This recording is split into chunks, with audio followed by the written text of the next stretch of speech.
I could do nothing but walk. And then I saw me walking in front of myself.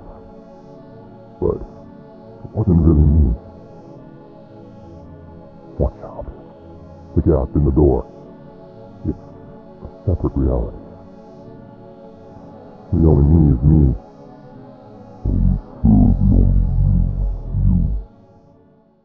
It's hard to think of many games worthy of the title of instant classic, let alone works in the horror genre, which is often stigmatized as lesser or not worthy of academic consideration, but in many respects, Silent Hill 2 unambiguously fits the bill.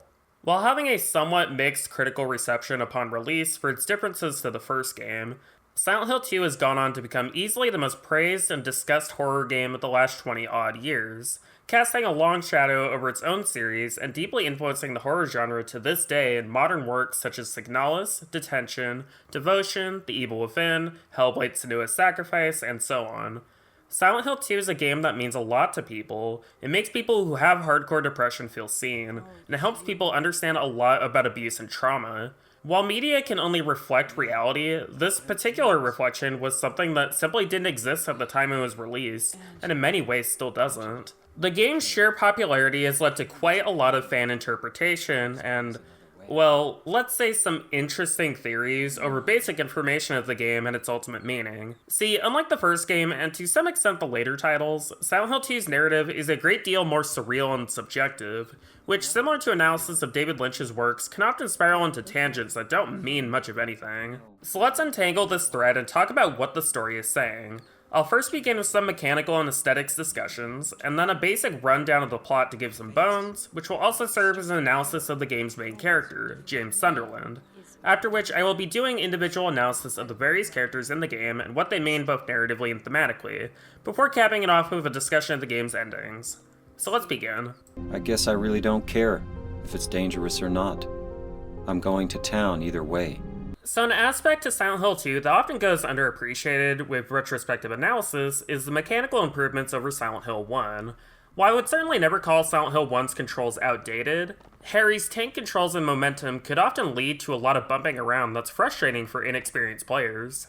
This was reworked with 2, with James even with tank controls being much more responsive to inputs, along being able to stop on a dime at any point in his run. If that's not enough, there's also an option for modern 2D controls if you really can't stand the tank.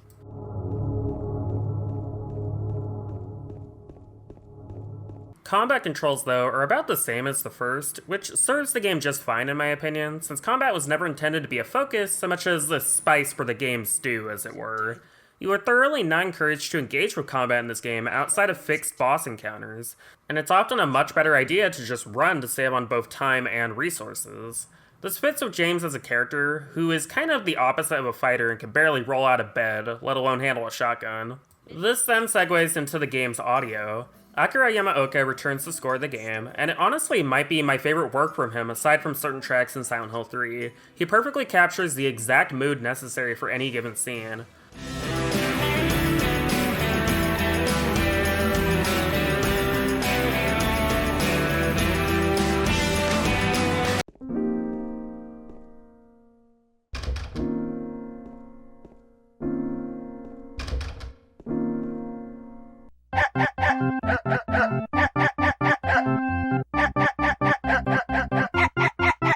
Along with this, the soundscape in this game are much richer than 1 due to the hardware leap, really selling these environments as real, tactile places rather than video game levels. The game's voice acting is also an improvement over the already pretty good acting from 1.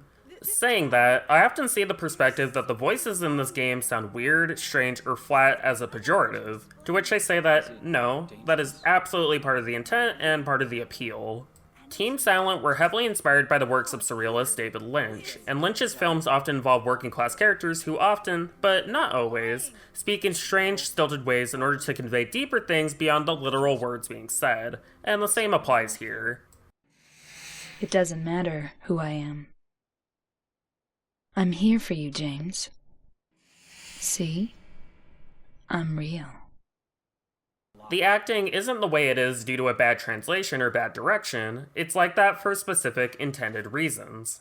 Jeremy Blaustein, the English translator and director of voiceovers and mocap for the game, was deeply involved with production from early stages and was speaking and working directly with the dev team. These characters are all weird, messed up people, and they should sound like it, which is why they do. Additionally, there was never a Japanese dub made for the game, only subtitles, which was common at the time. Not to belabor my point, I just find it frustrating when people are dismissive of the important work done to convey artistic intent. It's necessary to dig a little deeper and understand why things are the way they are, and accept them on those premises even if you dislike the choices. Now then, let's go through a quick summary of the game's major events. I will be heavily elaborating on things I mentioned here later. This will just serve as a primer for more complex discussions. Immediately upon booting the game, we see James look into a mirror, his eyes being completely covered by shadows, with a smooth transition to gameplay by use of focal lenses. Stepping outside, we learn that James's wife had passed away from an illness 3 years before the events of the game, and yet he received a letter from Mary asking him to return to Silent Hill and go to their special place. Heading to Silent Hill, there is a very long path, which was designed this way to disincentivize turning back around. You can do nothing but walk. On the outskirts, James meets a woman named Angela in a graveyard, who also appears to be looking for somebody. James's initial trek through Silent Hill and the nearby apartments has him meet quite a few strange characters, such as Eddie, some kid named Laura who is also looking for Mary, a seemingly malevolent man with a pyramid head who is doing very normal things, and upon reaching the park we meet Maria. Oh, we'll get to her. The search continues into Brookhaven Hospital, where even more normal things happen, and Maria is seemingly killed by Pyramid Head during an escape. Things begin to come to a head in a labyrinth underneath the Historical Society, with Angela being tormented by her past demons, Maria being miraculously alive only to die again, and Eddie losing his mind before being killed by James in a fight. Reaching the Lakeview Hotel, James encounters Laura once again, who reveals a letter from Mary that proves she didn't die 3 years ago, but in fact had only died a week prior. This all culminates in a final revelation that Mary in fact did not die from her illness, but from James suffocating and murdering her.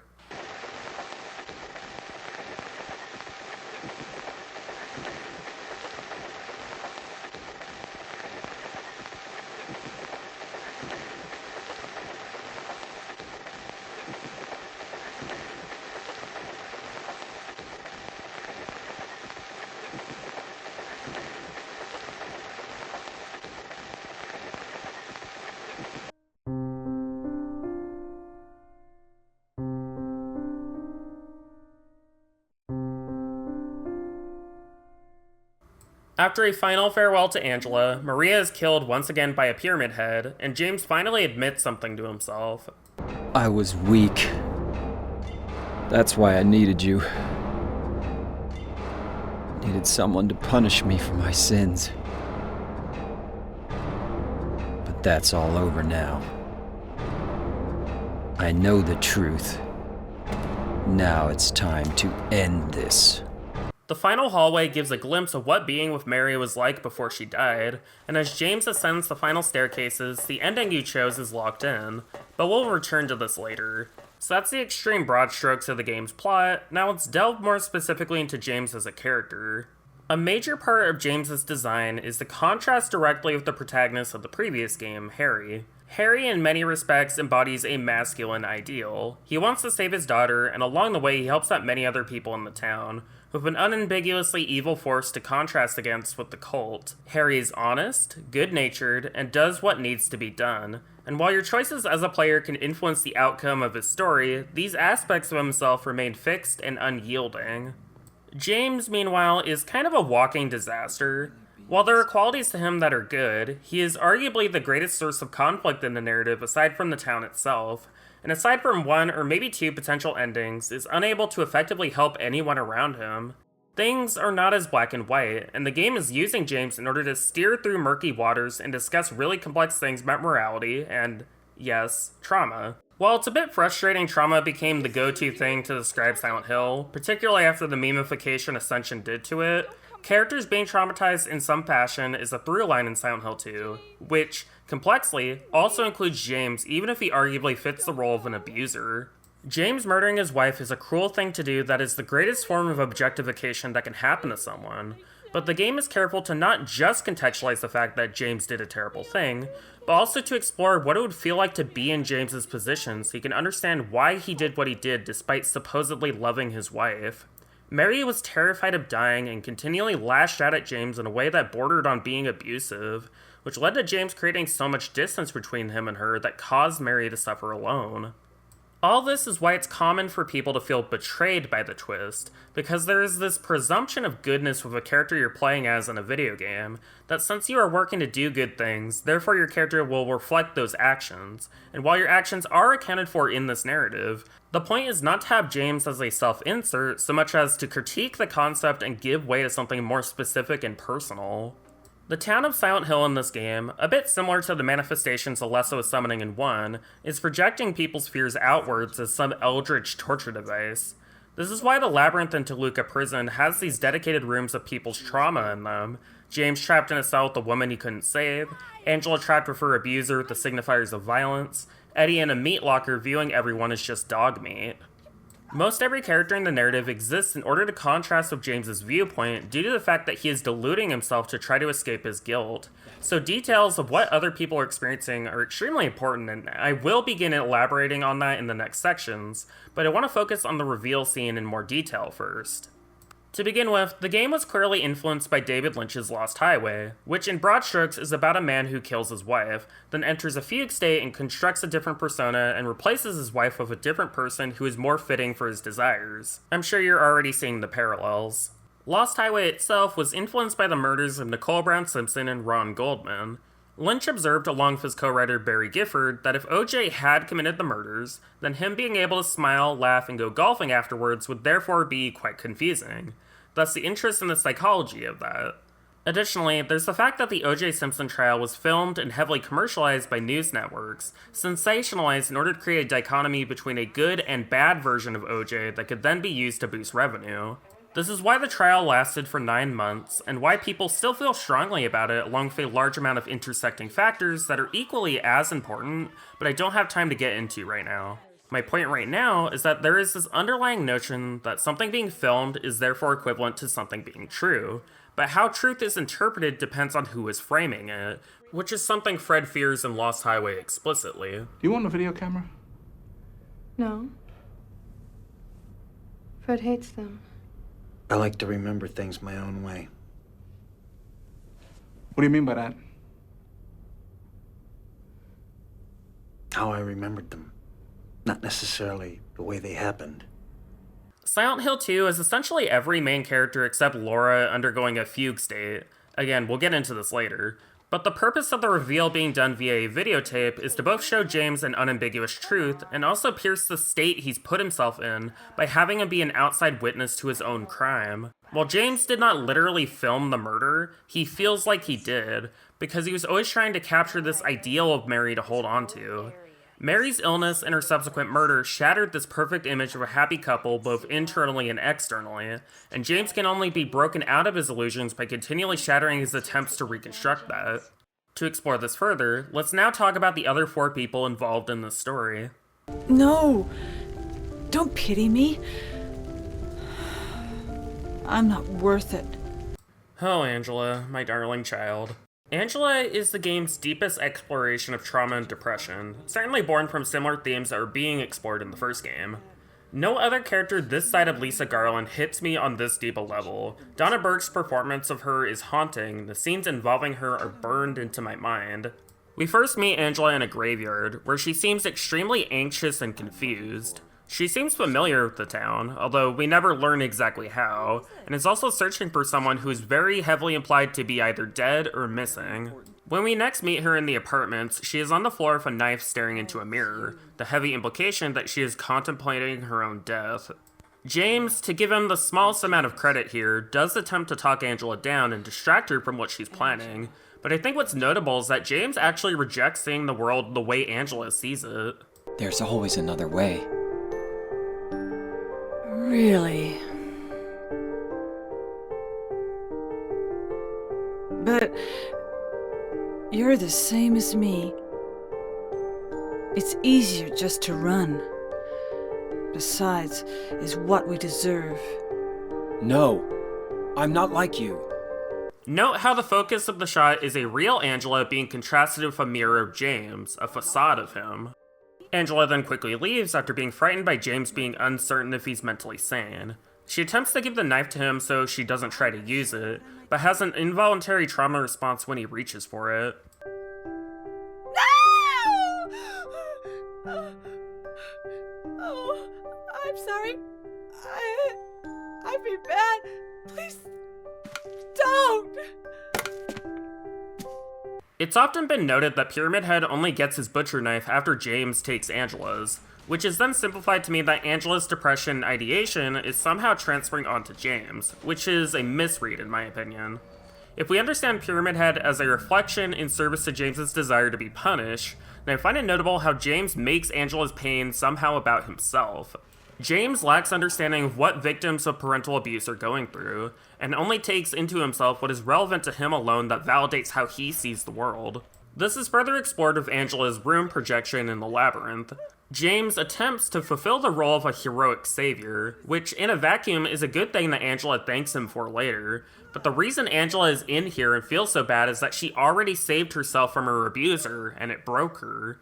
She more than likely really did use a TV to kill her father, something she clearly never wanted to do because she is not a violent or cruel person by nature. She just internalized violent and cruel things about herself due to how she was raised. This is why Angela for a moment is able to see through James's facade here, because she understands the toxic mentalities at play here more than James is capable of understanding her perspective. You said your wife Mary was dead, right? Yes. She was ill. Liar! I know about you. You didn't want her around anymore. You probably found someone else.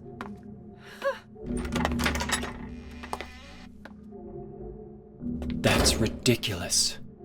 I never... My name is Maria. The only time James truly sees all the pain Angela is experiencing, literally seeing the world the way she sees it on that burning staircase, it's already too late. Perhaps if James had been more honest with himself, processed his own baggage, things could have turned out different and Angela would have felt seen. Note the camera perspective when Angela mocks the idea of James as a savior. We are seeing her from James's point of view, and she has all the power here. James can't save her, because he only now sees her. I deserved what happened. No, Angela. That's wrong.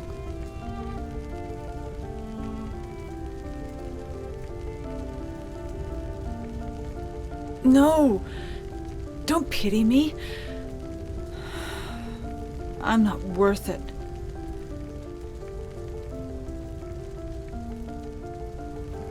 Or maybe you think you can save me. Will you love me? Take care of me? Heal all my pain?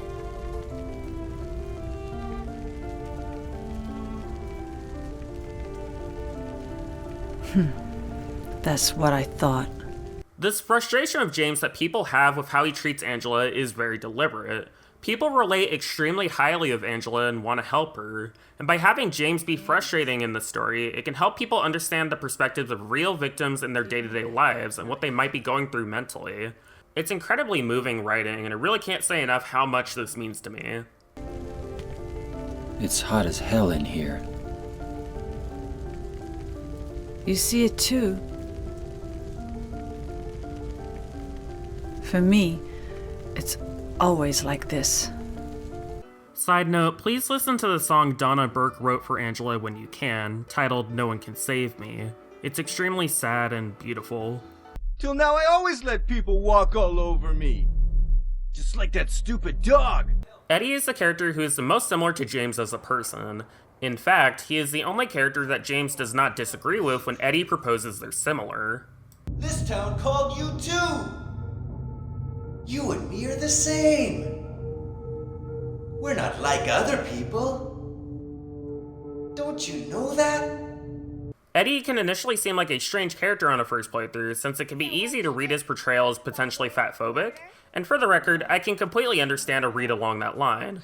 But in intent, Eddie represents the self-hatred spiral that can happen from both internal and external circumstances. Similar to Angela, Eddie is a victim of abuse. However, the way he handles this abuse is entirely different. While both of them self-destruct from their respective actions, Eddie lashes out in far more violent ways that represents a performance on his part. He is treated to scorn in his day-to-day life, so why shouldn't he in turn give out scorn? But we need to deconstruct this performance. Like, here's a question for you. Besides the dog, did Eddie even kill anyone? We constantly see references to someone who may have been killed by him, but we never actually see him do anything to anybody. And examining the bodies that are nearby always suspiciously have people with indiscernible faces. With James, it's been noted how many bodies that he sees have his clothing and hair, and how the monsters that he fights are all reflections of his inner guilt and repressed desires, such as the implied sexualized nature of the nurses and lying figures. If we understand that James sees the world the way that Eddie sees it without coming to any particular realizations, then perhaps the reason all these bodies are completely faceless is simply because they're just monsters, complete manifestations of the town. Eddie is continually attacking people he sees as mocking him in order to justify the guilt he feels over accidentally shooting a defenseless dog and someone who saw the crime. After all, if everyone is just out to get him, why does he need to introspect? Eddie, you can't just kill someone because of the way they looked at you. Oh yeah? Why not? Till now I always let people walk all over me. Just like that stupid dog. He had it coming too. You'll also notice how Eddie's self-hatred is the excuse he uses to not seek out and protect Laura, which is particularly wild when he's the reason Laura's here in the first place. She said she was fine by herself. She said a fatso like me would just slow her down. Similarly, James's hatred of himself prevents him from protecting Angela and potentially Laura as well based on the ending you receive. Eddie represents a potential path for James if he fails to change and accept his guilt, becoming this black hole of a person who seeks only to harm others in this self-perpetuating loop of tragic violence. Eddie didn't deserve to be bullied, and he never realized that he could be kind before James is forced to kill him. She was always waiting for you. Why? Why? A bit similar to Eddie, Laura's inclusion might seem a bit strange on a first playthrough, but arguably Laura may be the most important character in the narrative. Laura is a parallel to Cheryl, an ideal child who needs to be protected. However, unlike Cheryl, who was literally being threatened by a cult, Laura's threat is more existential, the concepts of death, abandonment, abuse. She is an orphan who is alone in the world and needs the support of adults in her life to grow up. This is why Laura can't see or be threatened by the monsters in the town. Fundamentally, she can't participate yet in an adult understanding of the world. Like with Angela, James's emotional baggage causes friction in how he treats Laura. Note how James lashes out at Laura for simply saying the truth of how she knows Mary, when only a second earlier he promised not to yell at her. I was friends with Mary. We met at the hospital. It was last year. You liar! Laura, Laura then locks James in a room and refuses to let him back out simply because he refuses to sincerely apologize for how he made Laura feel or ever give any ground, ironically more childish than the actual child he's talking to. This in turn causes severe friction with his relationship with Maria, because it shows despite fulfilling to the letter finding Laura, he is woefully unequipped to actually take care of her as an adult. Laura continually exists in order to remind James of reality, and potentially is a way forward in his life when previously there was none. Laura wants to see the good in James that Mary sees in him, so she continually tries to extend that olive branch and gets rejected almost every time. In a lot of ways, Laura deconstructs the concept of like a MacGuffin child, Cheryl in Silent Hill 1 being a pretty archetypal example, because finding Laura is simply not enough if you can't actually help her in any meaningful way. Also, it's important here to dive a bit into the letter that James supposedly received from Mary. After Eddie's death and the subsequent reveal, the letter that James is carrying slowly disappears, because there was always some form of projection, be it from himself or the town. Laura mentions not having a second letter she was supposed to give James, which either Mary or Maria then gives him in 3 of the endings. It is heavily implied that the letter James receives is the real letter that Laura loses, and you can certainly nitpick the logic of how James would know how the real letter starts or something. I always assume magic did it and move on. But the point is that after coming to all these revelations about himself and what he did to Mary, it is only then that he is ready to face the truth of Mary's feelings towards him and towards her impending death. He is slowly maturing as a person and actually taking steps to deal with his baggage, so he is also beginning to see things the way Laura sees things. My name is Maria. I don't look like a Ghost, do I? Maria is probably the most interesting character in any of these Silent Hill games. Heather will forever and always be the character I relate to the most, but the amount of depth and complexity to Maria is kind of unmatched in the horror genre, let alone for video games. In many ways, Maria is an expansion on Lisa Garland, but what makes her quite interesting is not only her role in Silent Hill 2 being much larger, but she was also the focus of an additional story campaign that was added after the initial PS2 release. This is extremely unusual for the series, which both before and after this didn't really feature any DLC or additional campaigns at all, besides maybe the play novel. This makes her the only character in the story of Silent Hill 2 that we see outside of the perspective of James, which is especially noteworthy considering the deliberate ambiguities present in the game itself. Let's first start as purely surface, Maria's appearance and personality. Unlike the demure Mary, who seems a bit withdrawn, dresses modestly, and has brown hair, Maria is very outgoing, dresses more freely, and has blonde hair. This creates a deliberate contrast between the two women, which creates commentary on how each of them are viewed. This particular narrative trope was very likely inspired by David Lynch's works, as it's present in basically all of them, including Lost Highway as I was discussing before. But it's worth noting this extends back to Alfred Hitchcock's films and even earlier. All of these works are commenting on how men view women, and by extension construct women for their desires. Now, to deconstruct Maria in more depth, I think it's worth looking at Born from a Wish proper. I've seen a lot of critiques completely ignore this scenario or treat it as a side story, which I find odd since not only has this scenario been part of the game for over 20 years now, but upon opening it, there's a disclaimer on how it's supplemental to the main scenario. It's also not like the scenario is particularly long. Even with my terrible puzzle skills, it took me less than an hour to complete it. And coming to understand the implications of the story, I feel, will radically change how you read quite a lot of the rest of the game. In the broad strokes, Born from a Wish is a story about ghosts, about what you leave behind and whether life is worth living reconciling with that. We're put firmly in Maria's perspective before she meets James, as she attempts to search the town in order to find anybody else who is alive that is not a monster. In film discussions, you may already know about subjective lenses, in other words, how you are viewing a story through the eyes of whatever character there is. If you see a character looking at something, and then it shows exactly what they're looking at through the way that you would actually be seeing it through their eyes, then that's a subjective lens. You are gaining information about the character and how they see the world through the way the language of film is operating. This concept is also present in video games, most obvious in cinematics, but also during gameplay. However, there is an inherent bias in favor of who the playable character is, since almost every game mechanic is orbiting around that character and thus the camera, the viewpoint, the ways in which cutscenes start, and so on. This is important to understand in order to critique how a video game is undermining a subjective lens. Through metatextual implications, we were meant to identify with James's perspective. Because Harry in Silent Hill 1 was a force of good, we therefore assume that James is also that. However, the narrative then completely undermines this with all of its supporting characters questioning James's morality and actions. By having Born from a Wish focus solely on Maria and her perspective, we further undermine James's perspective because now we are seeing the town the way that Maria sees the town. Plus, remember that Born from a Wish was intended to be played after the main game, so it is already assumed we know exactly what the game's central twist is and what can potentially happen to Maria.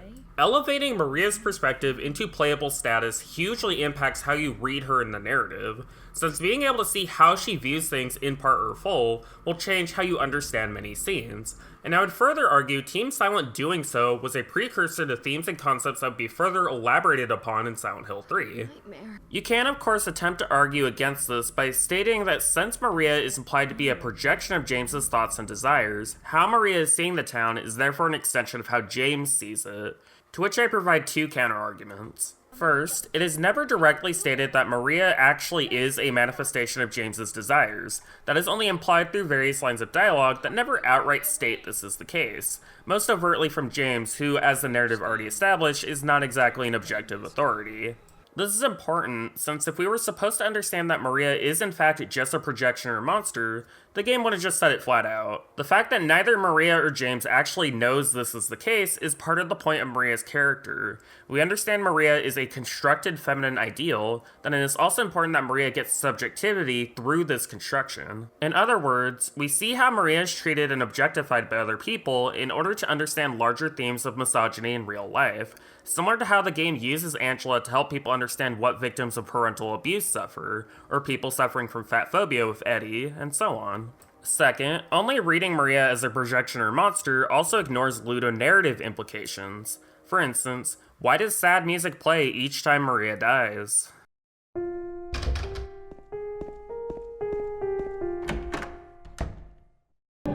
Why?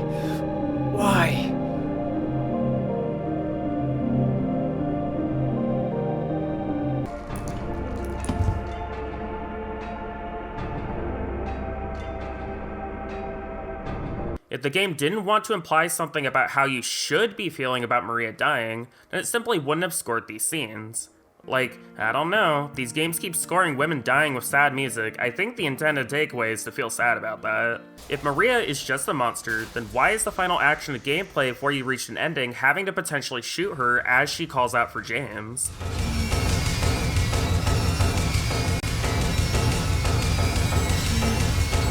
Does that not imply something morally ambiguous here that is intended by the developers? It does a disservice to the narrative to simplify Maria in this sense, which I will elaborate on when discussing her role in the main scenario proper.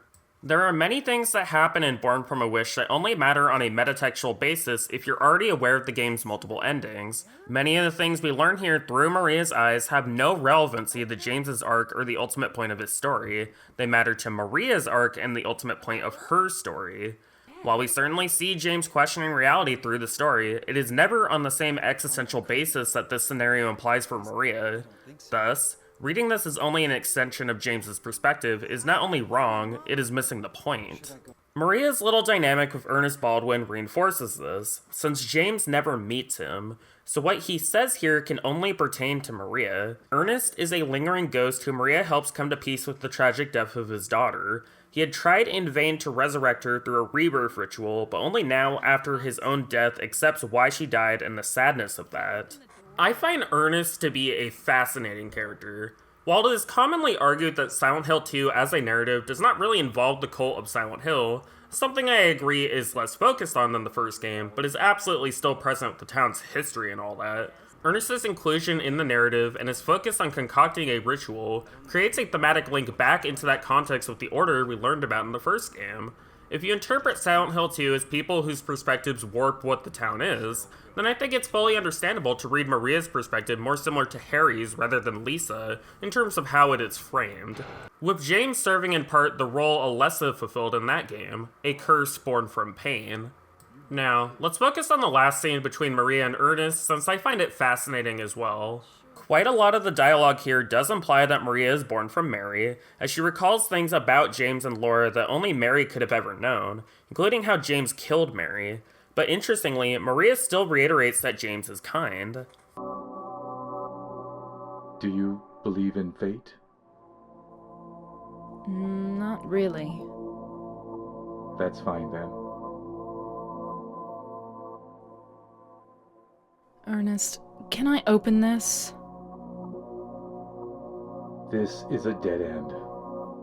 There's nothing beyond here. I know. So, what if I had said I believed in fate? That James. He's a bad man. James.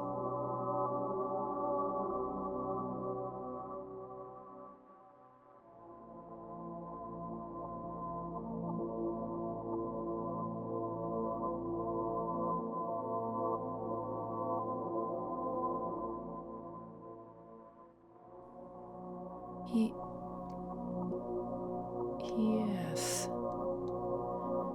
I know.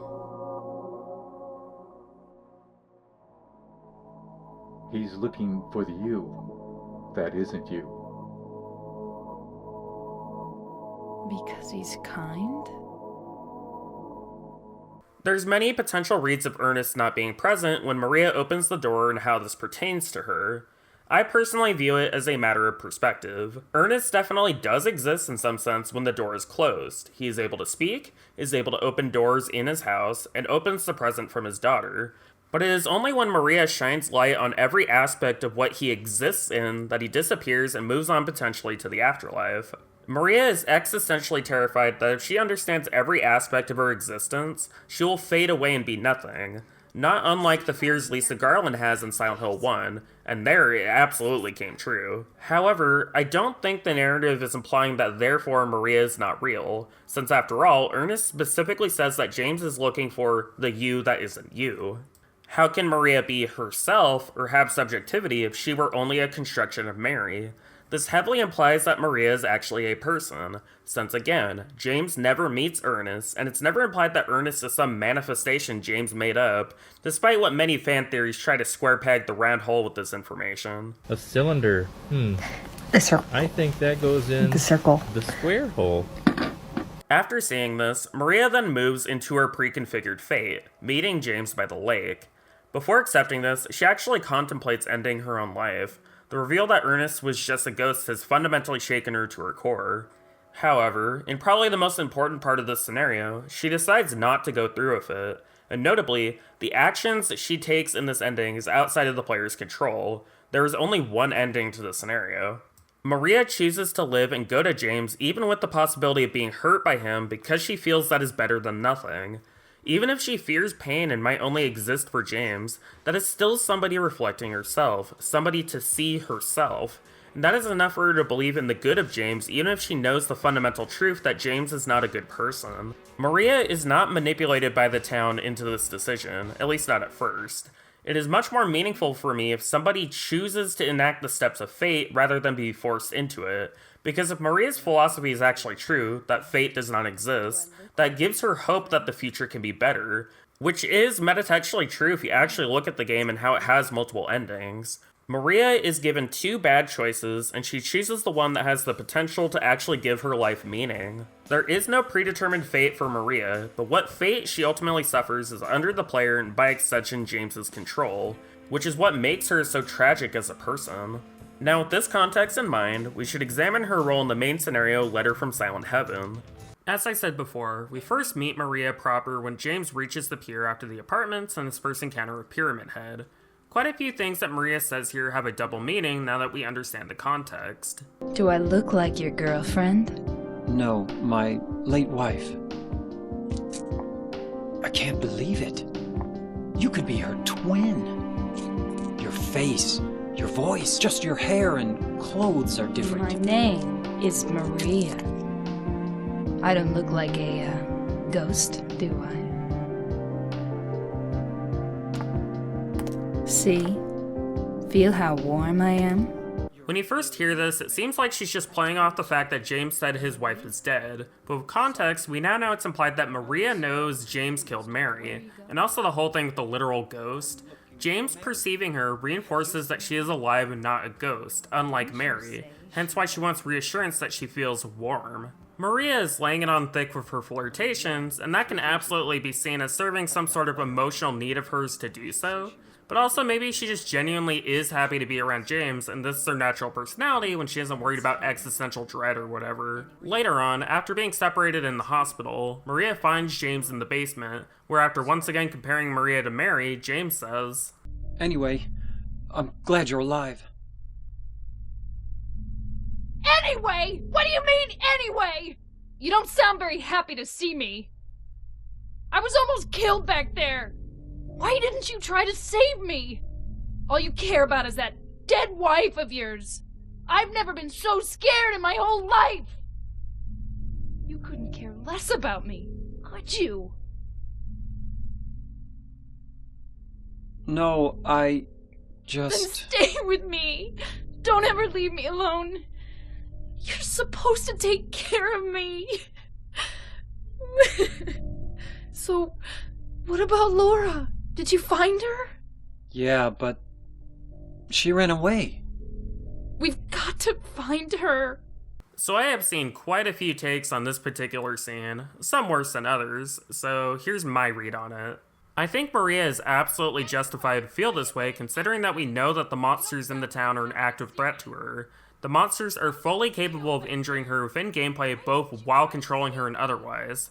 No matter what, Pyramid Head kills her 3 separate times. If James had just manned up and apologized to Laura, then they never would have been separated for so long, and thus this issue would have never cropped up. That said, there is absolutely a degree of emotional manipulation going on here because Maria does not feel validated or seen by James. James is constantly comparing Maria to Mary, something that she greatly dislikes, so Maria deliberately asks a loaded question in order to see if he cares about her at all. Without context, yes, this is a form of emotional manipulation and is often used as an abuse tactic, but within context, this is ignoring quite a lot of James's faults here. Soon after this, when Pyramid Head is chasing the two of them down a corridor, James is fully willing to save himself first before worrying about Maria, thus indicating that Maria's worries here are completely founded. This then leads into the jail scene, which I would argue is the crux of the entire narrative, so yeah, time for me to wax even more lyrical than I usually do.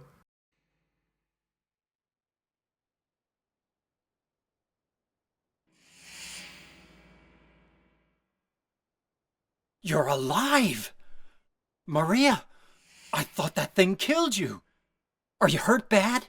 Not at all, silly. Maria? That thing, it stabbed you. There was blood everywhere. Stabbed me? What do you mean?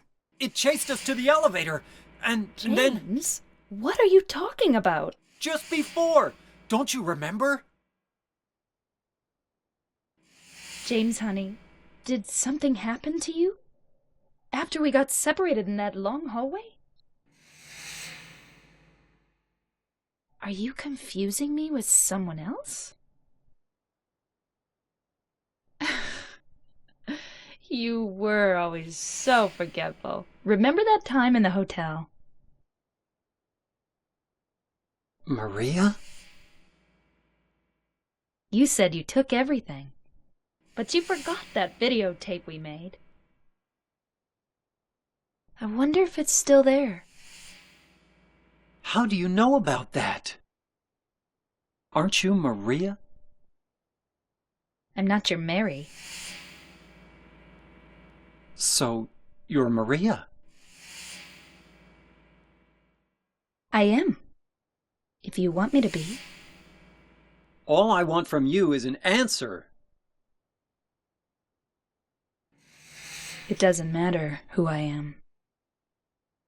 I'm here for you, James. See? I'm real.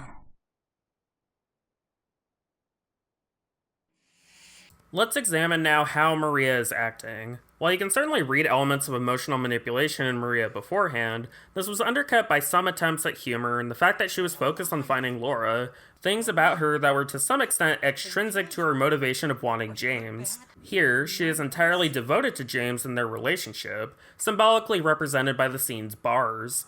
As the FMV starts, we see Maria in a wide from James's perspective, a prisoner in a cell. But as the conversation progresses, the camera creeps close to her, and we get views of James from Maria's perspective, before it culminates in Maria crossing the bars and touching James while saying, See? I'm real. This line delivery is so complex and interesting, it's the performance of a lifetime. Not the HD collection version, fuck the HD collection version. See? I'm real. See, I'm real. To me, this completely confirms that Maria is real since, well, one, she does in fact say that she is real. But of course, what exactly Maria means by this is important. Maria seems to have come to a revelation about herself after experiencing death. I see this as Maria fully subscribing to the mold that has been constructed for her in order to give her life meaning and to escape nothingness. When Maria says that she is real, what she is saying is that she is real so long as she is defined and reflected by James, so long as James sets the boundaries for which that she can exist. In this sense, this is creating a shadow in the room of her heart. That way the light of truth can't be revealed and thus she does not have to cease to exist the way that Ernest did. Can you see how messed up the situation is? Maria feels that she can only exist so long as James accepts her, and the town itself is more than willing to continually force Maria to believe this in a really shocking and objectifying way. If we're going to read into the symbolism of the supposed monsters in the story, well, with both Maria and the nurses implied to be sexualized as part of James's desires, then I think it's important to accept Maria is still a real person regardless. In common fan speculations, I often see it argued that Maria is ultimately just a monster, that Maria serves as both a window into understanding James and Mary's relationship, along with being the seductress of James, which I think is partially true, but it's not that simple. Similar of Lisa Garland, if we were only meant to read Maria as just a monster, then the narrative wouldn't be spending so much time giving her subjectivity and nuance, and she would be the final boss no matter what. But she isn't.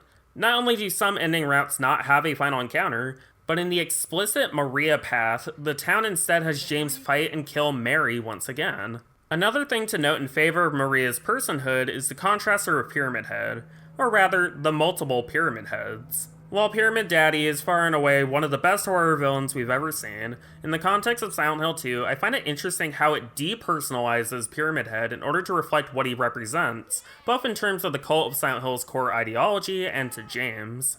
The Pyramid Heads we see throughout the game were real executioners who existed in the town and have been mythologized in folklore. The final encounter of Pyramid Head is with two Pyramid Heads, indicating that the singular antagonist that James was focusing on was an excuse for James to assuage his guilt by having some other agent be responsible for things that were supposedly outside of his control, which is why Pyramid Head continually murders Maria. If James can point to some other person to make him feel bad over his wife's death, and by extension a projection of his wife's death, then he doesn't have to feel guilty over the thing that deep down he knows that he did. This is why Masahiro Ito was so irritated that Pyramid Head became an unofficial icon of the series, because Pyramid Head only means something in the specific context that he was created in. He is a reflection of James, and without that context, he's really just some buff weird dude with a big sword. What use is a punisher if there's nobody to punish? That said, Pyramid Head murdering Maria is still objectifying her in this really serious way as a reflection of how James ultimately objectifies Mary in a really serious way, which he then ultimately has to accept in the final encounter. They are both women whose fate James controls with his own two hands, and you have to live with the sadness of that. You, with your own hands, have to feel what James felt. But I can be yours. I'll be here for you forever. And I'll never yell at you or make you feel bad. That's what you wanted. I'm different than Mary. How can you throw me away? The truth is, I hated you.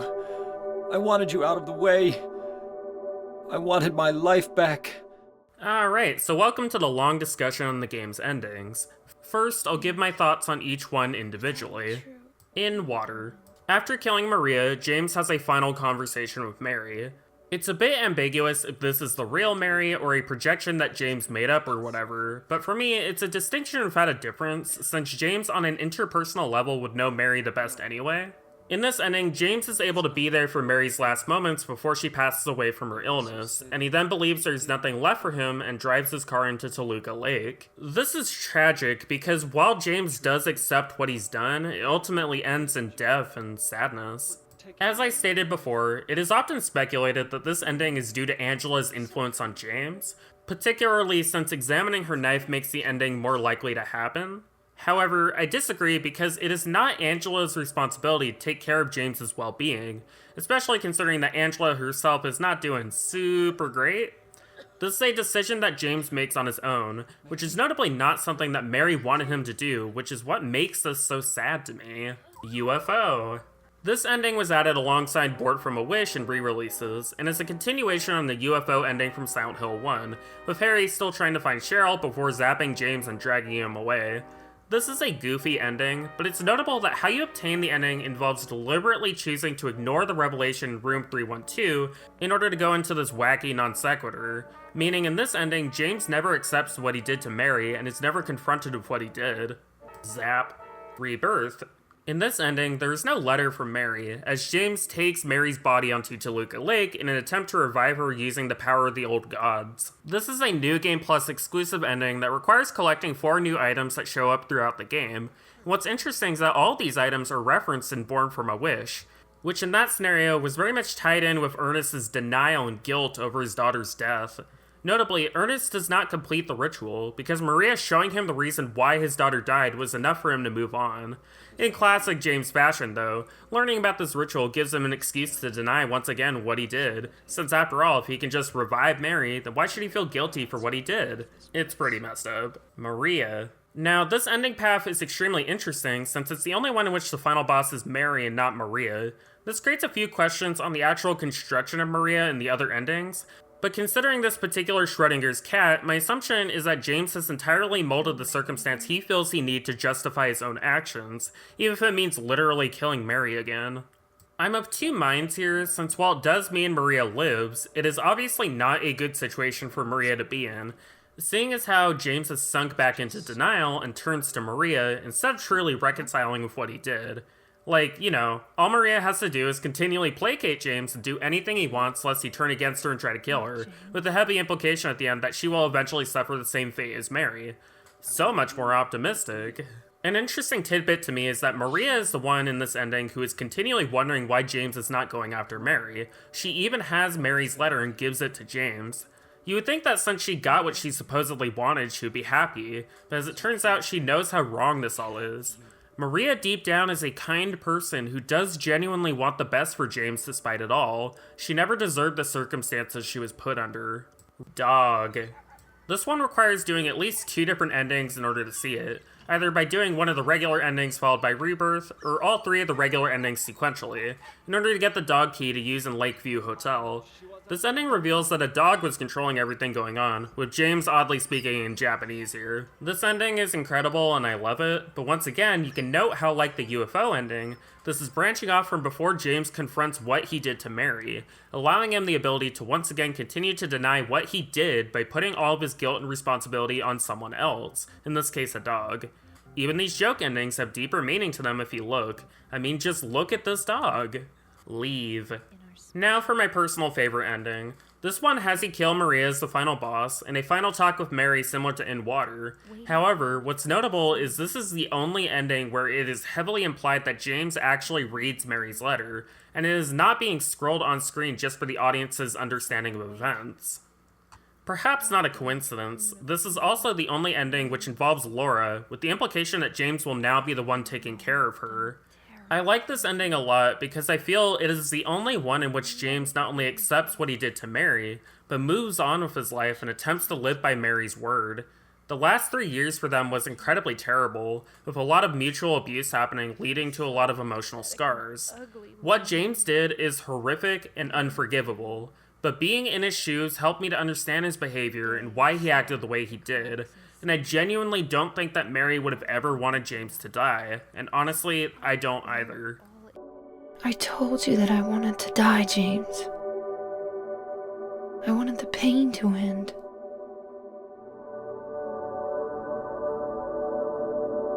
That's why I did it, honey. I just couldn't watch you suffer. No. That's not true. You also said you didn't want to die. The truth is, I hated you. I wanted you out of the way. I wanted my life back. James, if that were true, then why do you look so sad?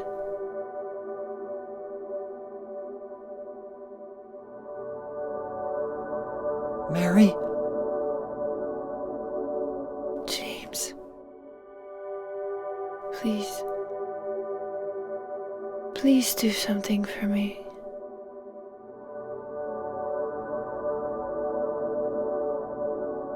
Go on with your life.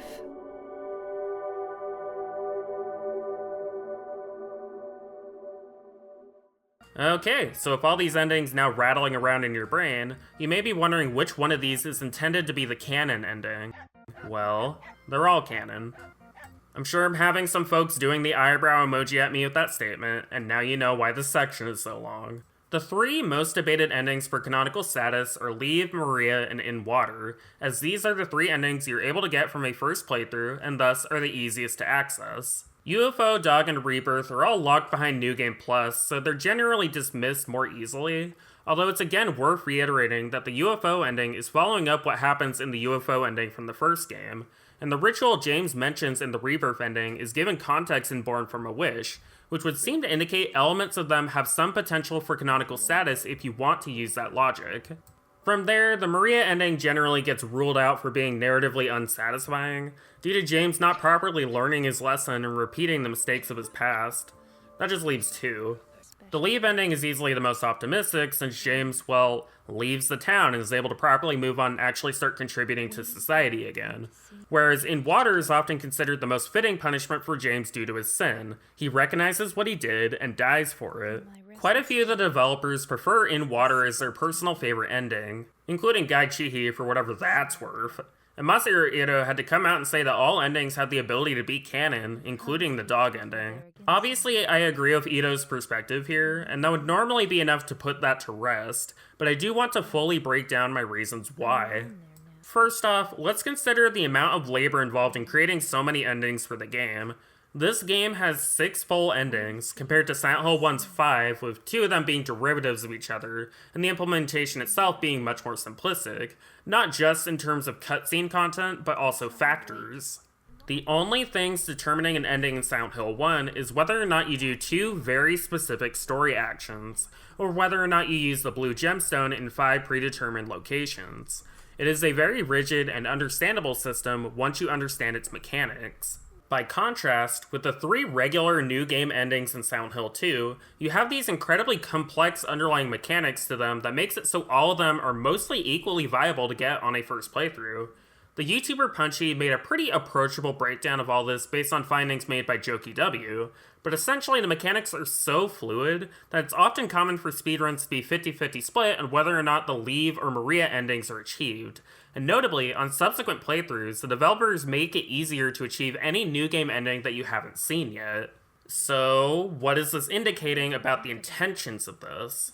Well, let's consider that none of these endings are labeled good or good plus or whatever. There's no hardline descriptor indicating that whatever ending you get is a good or bad ending. They're always just endings. And this is absolutely in line with Silent Hill 2 being a much more complex and ambiguous narrative than 1's. It wouldn't make sense for Leave ending, for instance, to be labeled the good ending, or In Water the bad ending, because what James did can't be easily slotted into a good-bad binary once you have the full understanding of context. The issues at play are deeply personal and messy. It wouldn't feel right. This is reinforced by the fact that Mary's letter plays in all 3 of the new game endings, the ultimate meaning and context of which wildly changing. If we were to take just one of these endings to be the canon one, then what is the purpose of playing this over multiple endings? Why not play it before you receive an ending, like after the hallway scene, for instance? Why have Mary's voice actor give such a passionate, deeply emotional monologue as the final thing you hear from the game before the credits? To me, this indicates the meaning of the game is up to interpretation from multiple angles, and the endings exist to reinforce that notion.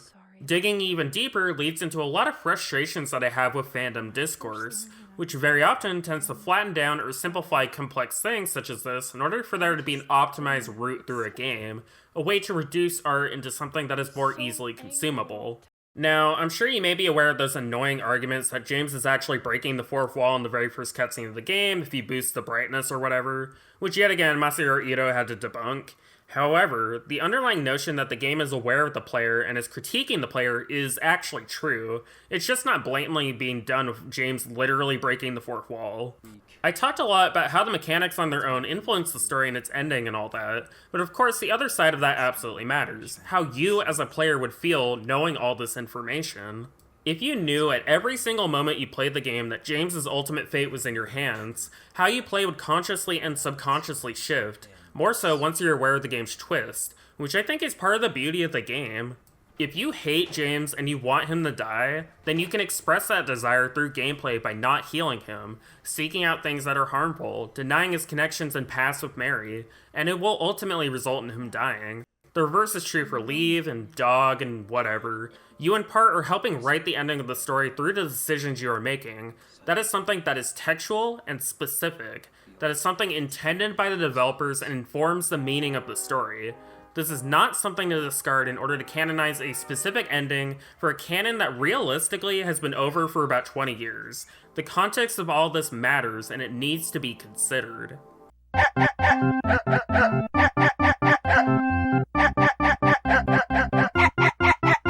So that was Silent Hill 2. What a game, huh? While I personally prefer Silent Hill 3, I can absolutely understand why this is considered the peak of the series by many. This is one of the most influential and important horror games ever, and hopefully this video helped to illustrate why.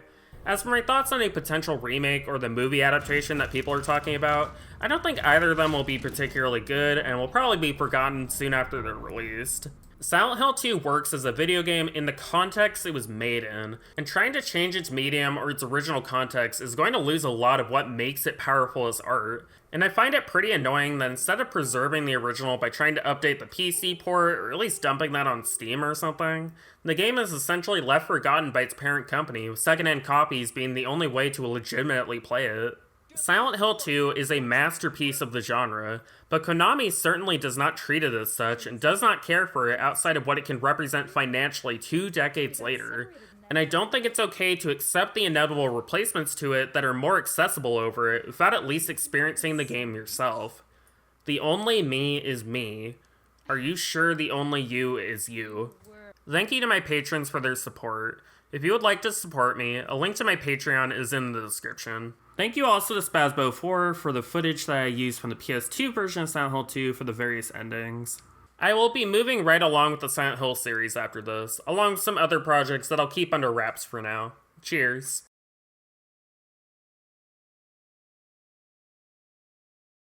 You know, you walk out the door, you see someone that you know, and they ask you how you are, and you just have to say that you're fine when you're not really fine, but you just can't get into it because they would never understand.